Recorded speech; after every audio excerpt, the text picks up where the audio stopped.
Hello friends, कैसे हैं। तो आज के वीडियो में हम लोग जैसा कि देख सकते हैं बोर्ड पे, क्या आज सीखने वाले हैं हम लोग कि ये फ्लूइड चैप्टर में ये बहुत ही ज़्यादा कंफ्यूजन क्रिएट करता है। ये टॉपिक इसको मैं आज आपको एकदम क्रिस्टल क्लियर कर दूंगा। मतलब मज़ा आ जाएगा इस चैप्टर में। देखिए क्या इस क्वेश्चन में पूछता है, इस टाइप के क्वेश्चन में कि ये वाटर है, इसमें भी वाटर है, इसमें भी वाटर है रखा हुआ, और इसमें कोई और लिक्विड है जिसका ज़्यादा डेंसिटी है। तो जितने भी केसेस हो सकते हैं सारे केसेस को मैंने यहाँ इंक्लूड किया है। अब फर्स्ट केस में अगर एक कंटेनर है जिसमें वाटर फिल्ड है और उसमें एक आइस यहाँ पे फ्लोट कर रहा है, राइट। और इसमें आइस फ्लोट कर रहा है लेकिन उसके अंदर एक मेटल बॉल है, आयरन आयरन बॉल या कोई मेटल बॉल है जो कि इस आइस के अंदर है, फंसा हुआ है। और ये फ्लोट कर रहा है किसके मदद से? इस आइस के मदद से फ्लोट कर रहा है। फिर इसमें क्या है, इसके अंदर एक रो इक्वल टू 0.9, मतलब ये डेंसिटी है, आइस का डेंसिटी मान लेते हैं। लेकिन ये आइस इस बार वाटर में फ्लोट नहीं कर रहा है।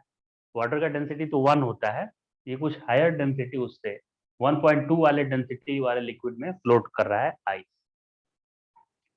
फिर इसमें ये वाटर ही है इस बार, और ये फिर से आइस ही फ्लोट कर रहा है, लेकिन इस आइस में इस बार कॉर्क है जिसकी की डेंसिटी वाटर से कम है। मतलब ये पूरा आइस मेल्ट हो जाएगा तो कॉर्क ऊपर ही लटक जाएगा। लेकिन इसमें पूरा आइस मेल्ट होगा तो ये मेटल का बॉल अंदर डूब जाएगा, और इसमें ये पूरा आइस मेल्ट हो जाएगा, ये खुद आइस ही है।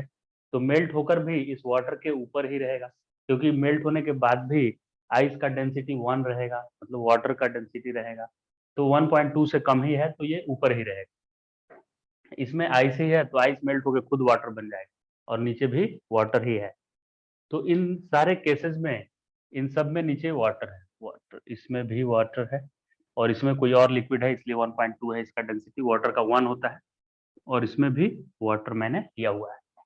तो ये सारे केसेस हैं। जितने तरह के क्वेश्चन अभी तक सारे एग्जाम्स में, आईआईटी के एग्जाम में या नीट के एग्जाम में, मेडिकल एग्जाम में या 11-12 में जितने तरह के क्वेश्चन हैं वो सारे यहाँ पे इंक्लूडेड है।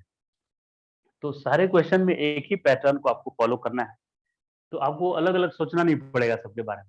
कॉमन पैटर्न क्या फॉलो करना है आपको कि सबसे पहले इनिशियल वॉल्यूम निकालेंगे कि जब ये सब फ्लोट कर रहे थे तो कितने वॉल्यूम को डिस्प्लेस किए थे, वाटर के कितने वॉल्यूम को डिस्प्लेस किए थे। उसको मैं वी आई लिखा हूं, इनिशियल वॉल्यूम। तो सब में देखिए हम चेक करते हैं, तो वी इनिशियल अगर फाइंड करें तो क्या इसके वेट को, ये जो आइस है इसको ग्रेविटी नीचे पुल कर रही है, ग्रेविटी बोल रही है कि नीचे आ जा तू। तो कितने फोर्स से ग्रेविटी पुल करती है किसी भी ऑब्जेक्ट को, कितने फोर्स से पुल करती है ग्रेविटी? mg फोर्स से पुल करती है। तो m क्या है? इस आइस का मास है m, और g ग्रेविटेशनल एक्सीलरेशन जिसका वैल्यू 9.8 होता है, वो कैंसिल हो जाने वाला है। और रो, इसको बैलेंस कौन करेगा? ये तो नीचे गिरना चाह रहा है, लेकिन इसको कौन नीचे गिरने से रोक रहा है? ये यहाँ पे बेस पे सिंक करना चाह रहा है ये, लेकिन कौन इसको रोक रहा है नीचे गिरने से? तो बॉइंट फोर्स रोक रहा है। ये लिक्विड बॉइंट फोर्स ऊपर की तरफ कितना लगाता है? रो जी पी, मतलब जितना वाटर का डेंसिटी है इंटू जी, आर्किमिडीज का प्रिंसिपल है ये, और वी ऑफ आई। वी आई मतलब क्या है? Initial volume of water displaced. मतलब ये आइस जब फ्लोट कर रहा था तो कितना पानी को डिस्प्लेस किया हुआ था? जितना अंदर है, पानी के अंदर जितना है उतना ही पानी को डिस्प्लेस किया होगा ये पानी के अंदर जितना वॉल्यूम है इसका, यहाँ से यहाँ तक का, इतना ही पानी को डिस्प्लेस किया है। तो ये इनिशियल वॉल्यूम डिस्प्लेस्ड है। अब यही जब पिघल जाएगा तो क्या होगा देखिएगा, ये जब मेल्ट कर गया तो इसका मास तो उतना ही रहेगा। मास मतलब उसमें अमाउंट ऑफ मैटर कितना है, कितने इलेक्ट्रॉन है, कितने मॉलिक्यूल्स हैं, वो तो चेंज नहीं होंगे। तो कंजर्वेशन ऑफ मास से ये जितने ग्राम का आइस था उतने ही ग्राम का वाटर भी बना होगा। तो जब फाइनल मैं देखूंगा कि ये कितना पानी बना होगा ये, तो उससे मैं निकालूंगा मास बाई डेंसिटी वॉल्यूम। क्योंकि डेंसिटी क्या होता है? मास अपॉन वॉल्यूम होता है। डेंसिटी इधर लाऊं तो मास बाई डेंसिटी कर दूं तो क्या मुझे मिलेगा? फाइनल वॉल्यूम मिलेगा। इसका मास वही है क्या जो पहले मास था? ये दोनों सेम मास है। आइस पिघलने के बाद या पिघलने से पहले मास में उसका चेंज नहीं आएगा, तो ये मास वही है। और पहले जब ये आइस था, ये पहले यहाँ पे आइस बना हुआ था, तो ये रो क्या आया था? वाटर का आया था। देखिए मैं mg ग्रेविटेशनल वाले फोर्स को पॉइंट फोर्स से इक्वेट किया था, रो जी भी। और बॉइंट फोर्स में किसका डेंसिटी लिया जाता है? वाटर का। तो वाटर का डेंसिटी मैं लिया था, तो यहाँ देखिए ये डिवाइड किया था इधर, तो m बाई वाटर आया था। और जब ये पिघल गया तो पिघलने के बाद क्या बना? वाटर ही बना। लेकिन इस आइस का जितना मास था उतना ही वाटर का मास रहा, तो mass by density equal to volume हो गया। तो अब इस वॉल्यूम और इस वॉल्यूम को देखिए, यानी ये बर्फ पिघलने के बाद वही वॉल्यूम आ गया जो बर्फ रहते हुए वाटर को जितना डिस्प्लेस किया था, यानी जितने यहाँ पे वाटर को डिस्प्लेस किया था, ये और ये सेम आ गया। मतलब आपको 2 स्टेप सिर्फ फॉलो करने हैं। कौन कौन से 2 स्टेप फॉलो करने हैं सर? तो जब एक बार ये फ्लोट कर रहा है, उसमें आप इसके mg को, मतलब इसके वेट को बॉइंट फोर्स से इक्वेट कर दीजिए। और बॉइंट फोर्स में रो तो वाटर का पता ही रहेगा और जी तो कांस्टेंट ही होता है। और वॉल्यूम क्या लिखेंगे कि जितना ये अंदर वॉल्यूम है, कितना अंदर वॉल्यूम है पता ही नहीं है, तो उसी को मैं वी लिखा हूँ, नहीं पता है इसीलिए तो वी लिखा हूँ, तो उसको वी मैं ले लिया। और फाइनली जब ये मेल्ट हो गया, तो मेल्ट होने के बाद पूरा वाटर बन जाएगा, पानी बन जाएगा ये। तो पानी बनने के बाद इसका वॉल्यूम कितना होगा? पूरा आइस पानी बन जाएगा। तो वॉल्यूम होता है मास बाई डेंसिटी। तो ये बना तो पानी ही है, तो पानी की ही डेंसिटी लिखेंगे। तो ये और ये तो इक्वल आ गया, यहाँ मास ऑफ आइस, तो यहाँ मास ऑफ आइस नहीं, वो मेल्ट कर गया है आइस, यानी वाटर है। लेकिन जितना केजी आइस है उतना ही केजी पिघलने के बाद वाटर रहेगा, उसका मास वही रहेगा। तो न्यूमरेटर भी सेम और डिनोमिनेटर तो दोनों वाटर ही है।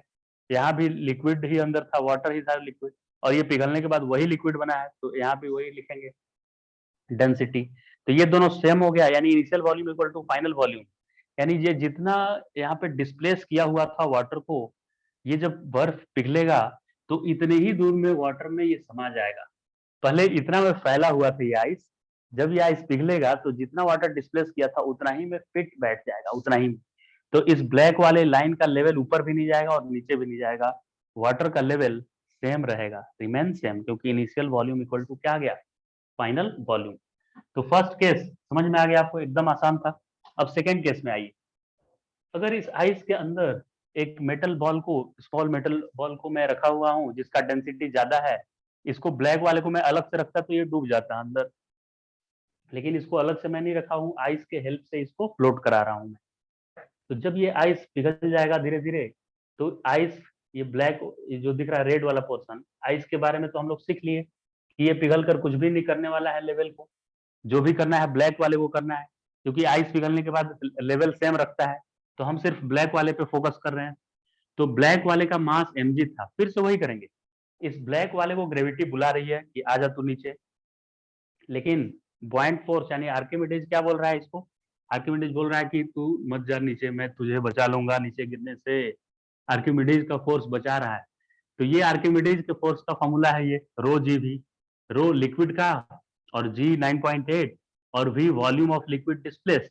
तो कितना वाटर का वॉल्यूम डिस्प्लेस किया है मुझे कहाँ कुछ दिया हुआ है, तो मैं इसको वी ले लिया। तो वी इतना वाटर का वॉल्यूम डिस्प्लेस किया है। अब मुझे तो कंपेयर करना है ना कि बाद में कितना किया होगा, पहले कितना किया हुआ, तो ये वी ही मैं रहने देता हूँ। तो वी क्या है? जी से जी कैंसिल हो गया। ये मास किसका है? इस ब्लैक वाले आयरन का मास है, तो मास, और ये वाला इधर डिवाइड हो गया, जी से जी कैंसिल हो गया, तो रो एल। यानी पहले ये कितने वाटर को डिस्प्लेस किया होगा, तो जितना मास होगा इस ब्लैक वाले बॉल का अपॉन डेंसिटी ऑफ लिक्विड, यहाँ लिक्विड कौन है? वाटर, वाटर का डेंसिटी। अब जब ये आइस पिघल गया तो ये मेटल तो फंस जाएगा, उसको अब कोई नहीं बचा सकता है नीचे गिरने से, ज्यादा डेंसिटी का है वाटर से, तो ये अंदर डूब जाएगा। तो अंदर जब डूबा तो कितने पानी को डिस्प्लेस करेगा? जितना खुद इसका वॉल्यूम, जितने इसका खुद वॉल्यूम है उतना ही वाटर को डिस्प्लेस करेगा, क्योंकि अब तो पूरा सिंक कर गया है अंदर। तो अंदर आने के बाद ये ब्लैक वाला उतने ही पानी को डिस्प्लेस करेगा जितना खुद इसका वॉल्यूम है, 4/3 पाई वाला। तो जब ये अंदर डूबा तो क्या होगा? इसका mg, इसका मास इंटू जी, और इक्वल टू क्या मैं लिखूंगा? Rho iron into g into V iron. ये मैं कैसे लिख रहा हूँ? तो जब ये पानी के अंदर डूबेगा तो क्या सेम रहेगा बताइए? इसका मास वही रहेगा, पहले जो मास था वही रहेगा, राइट? तो पहले मास m था, तो मास का फॉर्मूला क्या होता है? Density into volume. अब ये रो जी भी लिखने की जरूरत भी आपको नहीं है, क्योंकि जी से जी क्या हो जाएगी, यहाँ कैंसिल हो जाएगा ये जी से जी। तो ये मास किसका है? इसी आयरन का मास है, ये बाद में भी आयरन ही है, ये पिघला नहीं है, तो मास आयरन का ही है। रो इस बार आयरन का हो गया है, और वी आयरन का जो वॉल्यूम है उतना ही वॉल्यूम लिक्विड का डिस्प्लेस होगा इस बार। तो इस फॉर्मूला में मैं आपको बता दूं कि ये बॉइंट फोर्स इसमें मैं लिखा ही नहीं हूँ, इस फॉर्मूला में मैंने बॉइंट फोर्स लिखा ही नहीं है। तो इस जी को यहाँ लिखने की आपको जरूरत ही नहीं है। इस फॉर्मूला में तो ये लिक्विड कितना डिस्प्लेस लिक्विड को करेगा, ये ब्लैक वाला पार्ट उतना ही डिस्प्लेस करेगा जितना खुद इसका वॉल्यूम है। तो खुद इसका वॉल्यूम कैसे होगा, mass equal to density to volume, क्योंकि डेंसिटी होता है मास अपॉन वॉल्यूम होता है। तो इस खुद ब्लैक वाले पोर्शन की वॉल्यूम क्या आएगी, वॉल्यूम ऑफ आयरन कितना आएगा, मास कितना है आयरन का अपॉन डेंसिटी कितना है आयरन का। तो ये आयरन इतना वॉल्यूम डिस्प्लेस कर रहा है जब ये अंदर सिंक कर रहा है तो। लेकिन पहले कितना वॉल्यूम डिस्प्लेस कर रहा था, क्या इतना ही final volume of liquid displace है, जितना इसका वॉल्यूम है आयरन का, क्या डूबने के बाद उतना ही वाटर को डिस्प्लेस किया होगा, बिल्कुल। तो final volume of displace water का क्या आया, जितना खुद इस ब्लैक वाले का वॉल्यूम था, जो कि mass upon density of iron आया। तो final volume mass upon density of iron और initial volume mass upon density of liquid, ये दोनों वही मास है आयरन के। लेकिन डिनोमिनेटर देखें तो इसका डिनोमिनेटर ज्यादा है क्योंकि आयरन है और ये वाटर था। तो डिनोमिनेटर ज्यादा है तो ओवरऑल वैल्यू कम आएगा। ओवरऑल वैल्यू क्या आएगा, कम, क्योंकि डिनोमिनेटर ज्यादा है तो वी फाइनल कम आएगा, कम। तो V final is less than V initial, यानी वी फाइनल पहले जितना वॉल्यूम था लेवल का अब उससे कम आएगा, वी फाइनल लेस, यानी लेवल फॉल कर जाएगा, लिक्विड का लेवल और नीचे आ जाएगा। अब इसको न्यूमेरिकल से भी ऐसे भी समझ गए, और ऐसे भी आप सोच सकते हैं कि ये आयरन बॉल तो पहले ज्यादा पानी को डिस्प्लेस किया होगा इसको फ्लोट करना है तो, क्योंकि इसका mg बहुत ज्यादा है। और जब ये आइस मेल्ट कर जाएगा तो खुद डूबेगा तो कम डिस्प्लेस करेगा वाटर को, क्योंकि ये कॉम्पैक्ट है, ये इसका डेंसिटी ज्यादा है तो कम ही वॉल्यूम में फिट आ जाएगा, यहाँ कम वाटर को डिस्प्लेस करेगा। लेकिन इसके वेट को बैलेंस करने के लिए ज्यादा वाटर को पहले डिस्प्लेस होना पड़ा होगा। खैर वैसे समझते हैं तो ठीक है, वरना इक्वेशन तो है ही मेरे पास। पहला इक्वेशन तो सब में कॉमन मैं लिखूंगा कि बॉइंट फोर्स इसके mg को बैलेंस कराना है, पहला इक्वेशन कॉमन है। और दूसरे इक्वेशन में जब ये अंदर डूब रहा है कि फ्लोट कर रहा है, उसके लिए मुझे इक्वेशन दूसरा वाला इक्वेशन लिख देना है। तो फर्स्ट इक्वेशन देखिए सब में कॉमन है। सेकेंड इक्वेशन, इसमें देखिए फर्स्ट और सेकेंड क्या है, इस कंडीशन में है कि अब एक आइस यहाँ पे मेल्ट कर रहा है लेकिन वाटर के अंदर नहीं मेल्ट कर रहा है। अगर ये वाटर के ऊपर रहता तो पिघलने के बाद लेवल में कोई फर्क नहीं पड़ता। अब इसकी डेंसिटी ज्यादा है जिसके ऊपर ये फ्लोट कर रहा है, तो मैं फ्लोट करने के लिए कंडीशन क्या है कि इसका जितना भी mg है उसको बॉइंट फोर्स ने बैलेंस किया है। तो mg इसका मास, आइस का मास मैं लिखा हूँ, और बाद में वही मास मैं रहने दूंगा क्योंकि ये पिघल जाने के बाद मास में कोई फर्क नहीं पड़ेगा, उतना ही रहेगा। तो mg equal two point force, Archimedes बोला कि मैं तुझे गिरने नहीं दूंगा, नीचे बचा लूंगा। कितना फोर्स लगता है पॉइंट फोर्स, तो रो जी वी, रो मतलब लिक्विड का रो, लिक्विड का रो, और जी तो कैंसिल हो जाने वाला है, और वी मतलब कितना वॉल्यूम डिस्प्लेस हुआ था, ये वाला पोर्शन वॉल्यूम का, कि ये कितना वॉल्यूम को साइड किया हुआ है लिक्विड के। तो वो वॉल्यूम मुझे पता नहीं है, उसको मैं वी आई ले रहा हूँ कि इनिशियल वॉल्यूम कितना डिस्प्लेस है, तो वी आई मैंने ले लिया। तो वी आई आया m upon density of liquid, ये इधर डिवाइड हो गया, तो वी आई क्या आया, रो एल हो गया, एम बाई रो एल। तो ये इनिशियल वॉल्यूम समझ गए कि कितना वॉल्यूम इसने डिस्प्लेस किया है। फिर उसके बाद ये जब पूरा मेल्ट कर जाएगा आइस, तो अभी भी ऊपर ही तैरेगा, वो तो नीचे आएगा नहीं क्योंकि इसका डेंसिटी ज्यादा है। तो मेल्ट करने के बाद फाइनल वॉल्यूम, ये जब मेल्ट कर गया पूरा तो इसका वॉल्यूम क्या होगा, मास बाई डेंसिटी, क्योंकि डेंसिटी इधर लाऊंगा तो मैं मास बाई वॉल्यूम होता है, density equal to mass upon volume, तो volume equal to mass by density. तो इसका मास क्या, ये और ये वही मास है, क्योंकि आइस जितना था मेल्ट करने के बाद वाटर बनेगा तो मास तो वही रहेगा। लेकिन पहले यहाँ पे डेंसिटी लिक्विड का डेंसिटी है जो कि 1.2 है, और यहाँ पे डेंसिटी किसका है, यहाँ पे मैं कोई भी पॉइंट फोर्स बैलेंस नहीं किया हूँ, जस्ट मैं ये दिखाऊं कि ये जो आइस पिघल जाएगा तो कितना वॉल्यूम में स्प्रेड होगा, कितना वॉल्यूम बनेगा। तो ये फाइनल वॉल्यूम कितना बनाएगा इसका, एम, एम कॉमन है और डेंसिटी ऑफ वाटर है, यहाँ डेंसिटी ऑफ लिक्विड है। ऑब्वियसली वाटर का डेंसिटी 1 होता है और इसका डेंसिटी 1.2 है, तो ये वाला क्या है, ज्यादा है, ये 1.2 है और ये वाटर का डेंसिटी 1 होता है, तो इसमें ज्यादा डिवाइड हुआ है तो ये कम आएगा, यानी वी इनिशियल कम था, पहले क्या था, कम, और बाद में वॉल्यूम ज्यादा हो गया, तो वॉल्यूम फाइनल वाला ज्यादा आया है और इनिशियल वाला कम था, तो लेवल बढ़ जाएगा, इस लिक्विड से ज्यादा लेवल तक अब रहेगा। मतलब लिक्विड तो ये रहेगा लेकिन ये जब पिघलेगा तो इससे ज्यादा हाइट तक आएगा, यहाँ समझ गए। तो राइज कर गया इस केस में। सबसे लास्ट केस में कॉर्क के लिए देखते हैं। जैसे ये हायर डेंसिटी का था, ये कॉर्क बैडमिंटन जैसे खेलते हैं, वो कॉर्क तो पानी में फ्लोट करता है, सिंक नहीं करता है पानी में, डूबता नहीं है अंदर। तो आइस के हेल्प से ये फ्लोट कर रहा है इस बार। तो अब जब आइस पिघलेगा तो ये तो वाटर का लेवल में कोई फर्क नहीं पड़ेगा, इससे पहले ही हमने देखा है कि आइस पिघलेगा तो वाटर के लेवल में कोई चेंज नहीं ला पाएगा वो। अब इस कॉर्क का क्या हो, तो पहले कॉर्क को mg नीचे खींचना चाह रही थी, मास ऑफ कॉर्क इनटू जी। इसको नीचे गिरने से कौन बचा रहा था, बुआयंट फोर्स कितना लगता है, रो जी भी, रो लिक्विड का और जी तो 9.8 और भी मतलब कितना वॉल्यूम, इस कॉर्क ने कितना वॉल्यूम डिस्प्लेस किया है पानी का, इस कॉर्क के वजह से कितना वाटर का वॉल्यूम डिस्प्लेस हुआ है। जी से जी कैंसिल, तो इनिशियल वॉल्यूम यही देगा मुझे, initial volume mass into density of liquid. इतना इसने वॉल्यूम डिस्प्लेस किए हुए है, कॉर्क ने इतना वॉल्यूम डिस्प्लेस किए हुए है। अब जब ये मेल्ट कर जाएगा तो कॉर्क अकेला रह जाएगा, तो कॉर्क का क्या सेम रहेगा, यहाँ पे मास ऑफ कॉर्क था देखिए, तो ये भी मास ऑफ कॉर्क ही है। तो अब कॉर्क का mg, फिर से कॉर्क क्या है, फ्लोट ही कर रहा है, सिंक नहीं कर रहा है। तो अब कॉर्क का mg को कौन बैलेंस करेगा, फिर से लिक्विड को ही बैलेंस करना है, वाटर को ही।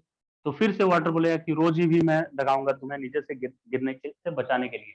ये कॉर्क डूबना चाह रहा है अंडर ग्रेविटी, लेकिन बॉयंट फोर्स यानी आर्किमिडीज वाला फोर्स इसको बचा रहा है। कितना बचा रहा है, रो जी भी बोलता है कि मैं रो जी भी बॉयंट फोर्स लगाऊंगा, उससे ज्यादा नहीं लगाऊंगा।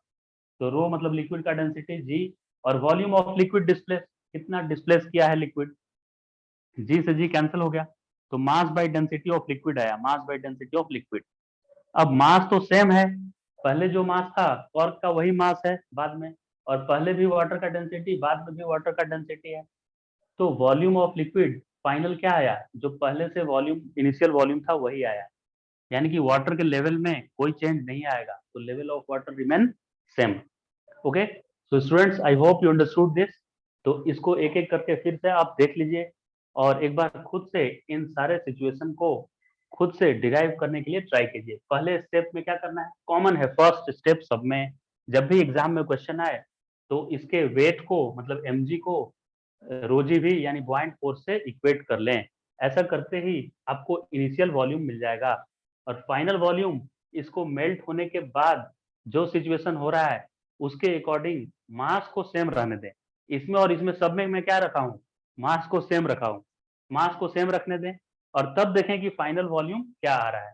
तो फाइनल वॉल्यूम अगर इनिशियल वॉल्यूम से ज्यादा आ रहा है तो लेवल राइज करेगा, फाइनल वॉल्यूम इक्वल आ रहा है तो सेम रहेगा, फाइनल वॉल्यूम लेस आ रहा है तो फॉल करेगा, फाइनल वॉल्यूम इधर आ रहा है ग्रेटर आ रहा है तो राइज करेगा, फाइनल वॉल्यूम सेम आ रहा है ये और ये सेम वॉल्यूम आ गया है तो सेम रहेगा।